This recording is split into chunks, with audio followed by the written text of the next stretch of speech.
What are you looking for now? I'm looking for stuff. Oh yeah. Oh, that's got some. It's got some substance. It's got some girth. What do you got in there this Whack. time? Because last time Sounds like a cowbell, doesn't it? I did before. Let's have a look in there. What do you got in there? There's not much in there. There's not much I can't tote in my Rubik's Well bag. Oh. You're gonna have to pull out a bit, Beej. Oh. Have a look what's in there this week. It's a treasure trove of goodness. Let's start having a poke around. Yeah. I'm gonna get what are you going to pick up first? Gonna get this offset right. All right. What am I looking at? You're looking at 2.2-inch wheels. So 2.2s. These are the standard wheels that come on the Dogfighter. Yes. Were the old the style 870C 1.9s or 2s? Yeah, 1.9s or 2-inch wheels, which is really good if you really want that retro look. Yes. But if you are actually going to use it on a modern track or any track really, you probably want tires much better than those crap. And where did 2.2s come from? They came from the 89 Worlds in Australia. And who produced them? YOKOMO. Yes. So YOKOMO produced 2.2s. For the very first time. That's right, for the World Championships in Australia. And they did that after they came for the pre-Worlds and took dirt samples back to Japan. Samples and made a track that they used to do sneaky business. That's right. Sneaky business. And the YOKOMO team were the only team to have 2.2s, and they shared them with the associated team. Yes. So they went on the back of two-wheel drive buggies. Yes.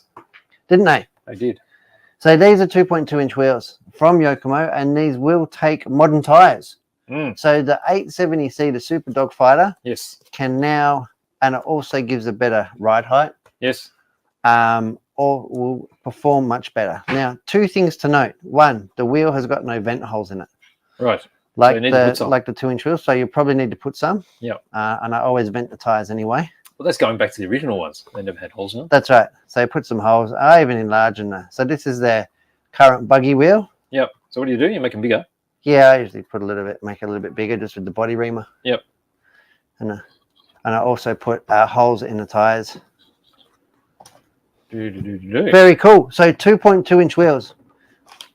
It's good, yeah.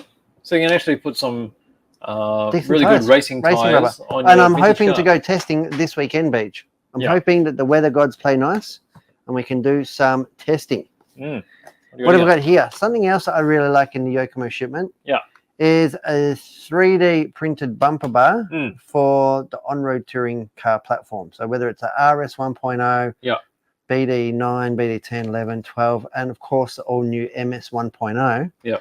There's a new vented 3D bumper bar. So this is honeycomb because this is flexible material, right? Flexible material and really, really light. So, and it should be somewhat flexible. See? Bit of a crumple zone there. Yeah. So I don't know, it looks pretty cool. So it's much more streamlined in look than just your big chunky bit of foam that everyone uses. Big chunky bit of foam. That's right. It's probably not going to do your body any justice when you actually hit something. So you probably use a bit of foam with that as well.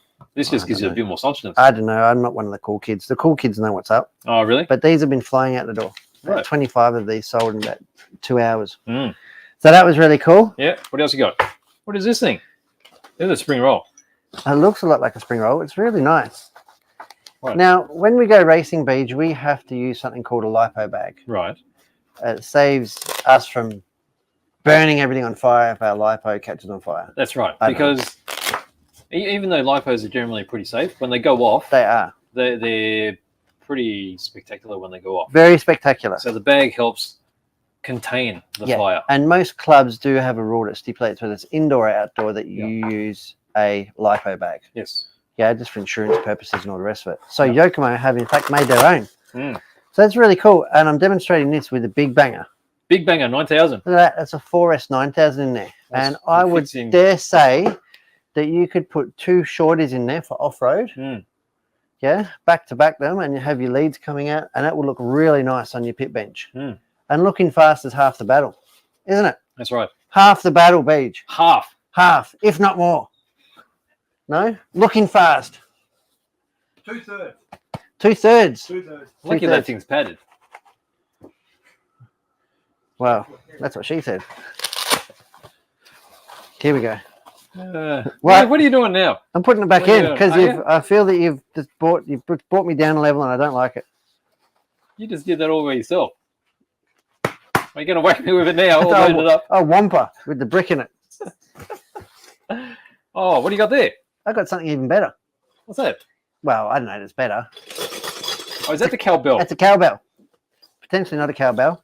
No, I'm just demonstrating. This is a really good zip-up bag. Yeah. This is not fireproof. It doesn't say anywhere it catches on fire, but this is not a lipo bag. No. This is just a accessories bag. Yeah. And this would be a caddy. And this would be really cool to have your tools in your example.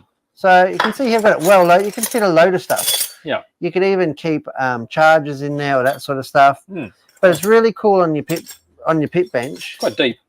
Yeah, because you can like when you go out to race, I don't like to leave stuff lying around. No. So put it in there, zip it up, go away. Yeah, it's all contained. And it's all contained.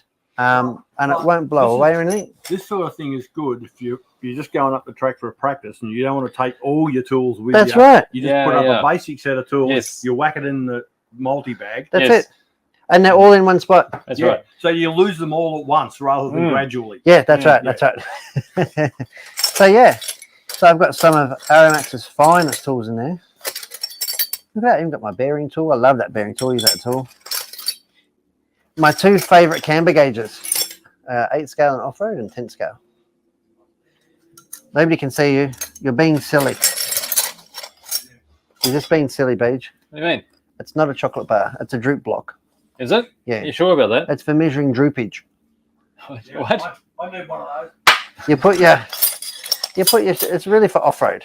30 mil droop block. So you put your chassis on there so you can measure your droop. Yeah, I know how you use them normally, but what do you, the other bit you meant? It works better with two, doesn't it? Yeah. I can see in stereo. Is that even a thing, seeing in stereo? Yeah, it is, because you've got two eyes. Yeah. No, I'm 4K, baby. What other goodies? Look at these. I'm pretty excited about this. These are a bit funky. Was it last week we had the moto? Last week we did the motors? Was it? Last week? Or the week before? I don't know. We're peeling bits of metal off something. Yeah.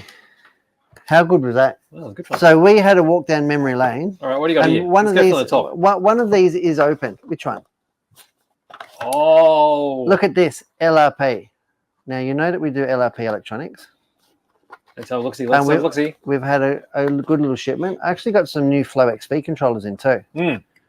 So, but what comes in this little blue box, and I love them because they're really reasonably priced. Yes. This is like 1995 prices. Yes. Even cheaper from full modified V10. motor.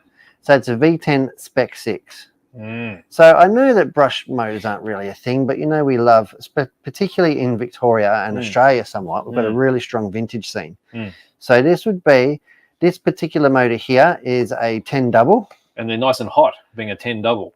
It's pretty spicy for a 10 double. And I've got a 12 double and another 10 double. When you find brush motors around, they're normally pretty mild. Yeah, they're pretty mild, but this is the sort of stuff that we used to race in the mid-90s in our off-road buggies. So 10 double is pretty spicy. Yes. But yeah, it's really cool, fully rebuildable, and you can true the comms, change the brushes, everything like that. So once we've got the Esprit motor in the Dogfighter at the moment, once we've made sure that that's not going to set everything on fire and wreck everything, then we might stick something like this in. What do you mean?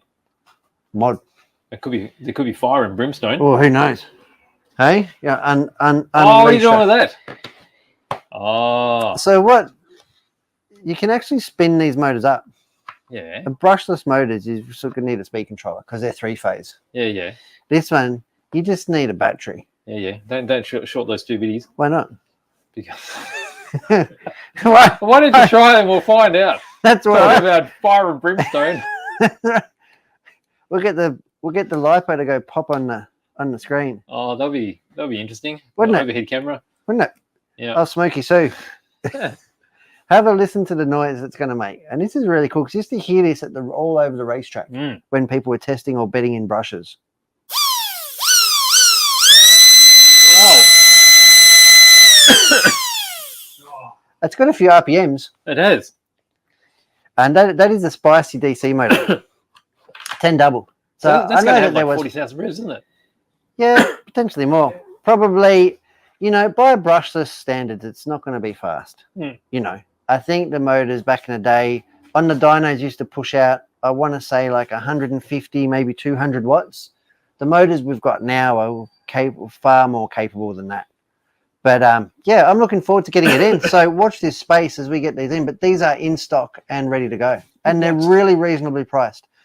Do have springs waiting for brushes to come in still. But any of the conventional stand-up brushes will fit. There's nothing special about these. They're just like the motors I had on last week. They're very much just a stand-up brush. They've got heaps of length in them. And I'm hoping, yeah, I know the 10 double is going to be hard on them, but I'm really hoping that just to have a bit of fun and do a bit of comtruing and all that sort of stuff trackside again. Looking forward to it. Got a frog in my throat. A frog. A frog in your throat. Feels like a pretty big one. Does it? Mm. Maybe it's a dry frog. I painted some more pink. Painted Some pink and painted some brown. Right. Oh. So there's like 2 coats of both of those. Did a thing. Oh, it's coming. It's coming up, isn't it? He's doing a thing. I'll let that sit now and finish it tonight. Right. Beautiful. Nice. Thank you, It's getting TFG. there. Let's Beautiful. throw that in. It's coming along nicely. So yeah, so a few goodies. So if you are doing a vintage or retro build, do not overlook these LRP motors. And especially with a lot of these cars, which are very, very drivable. Yes. Not sure how drivable they're going to be with a 10 double in it. Oh, well, there's more chance of it handling it like than putting one of these in a frog, isn't there? Well, that might happen too. We'll see. I don't know. We saw that frog with a 23 turn in it. With a 23 turn, it sort of struggled, didn't it? It was at its wit's end.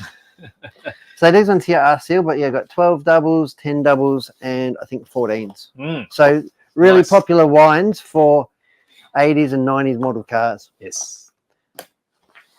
That's all that's in Brett's bag this week. Well, that feels like plenty. What have you?